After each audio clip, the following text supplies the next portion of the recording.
உறுதிமொழிகள்லாம் கொடுக்கிற, இதெல்லாம் ஓகே தான்.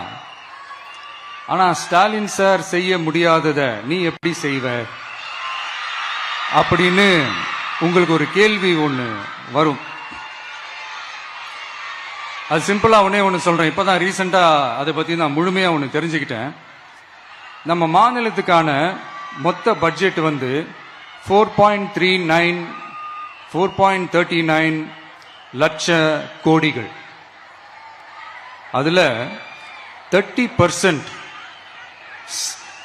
ஸ்டாலின் சார் டாக்ஸுக்கு போகுது. இது என்னடா புது டாக்ஸ் கேக்குறீங்களா?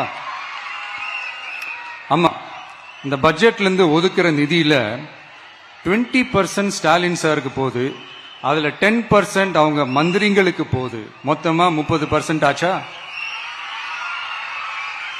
கவர்மெண்ட்டுக்கு தான் வரி கொடுப்பாங்க. ஆனா கவர்மெண்டே ஒருத்தவங்களுக்கு வரி கொடுக்குதுன்னா அதுக்கு பேர் ஸ்டாலின் சார் டாக்ஸ் தானே.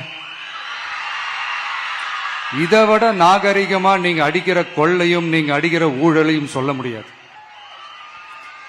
மக்களுக்காக ஒதுக்குற பணத்தை நீங்க அப்படியே சைட்ல ஒதுக்காம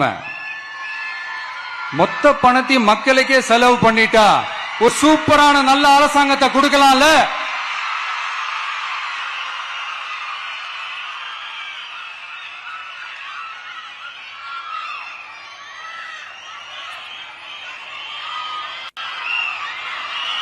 இப்படிலாம்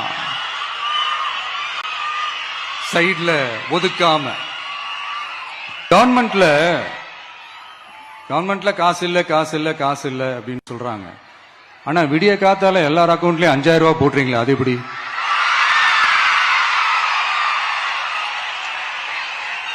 $2000 போடுறீங்க, 3000 போடுறீங்க, 4000 போடுறீங்க, இதெல்லாம் எப்படி? கவர்மெண்ட்ல காசு இருக்குது, பற்றாக்குறை தான் காரணம். அந்த பற்றாக்குறைக்கு காரணம் என்னன்னா இந்த மாதிரி ஸ்டாலின் சார் டாக்ஸ். இத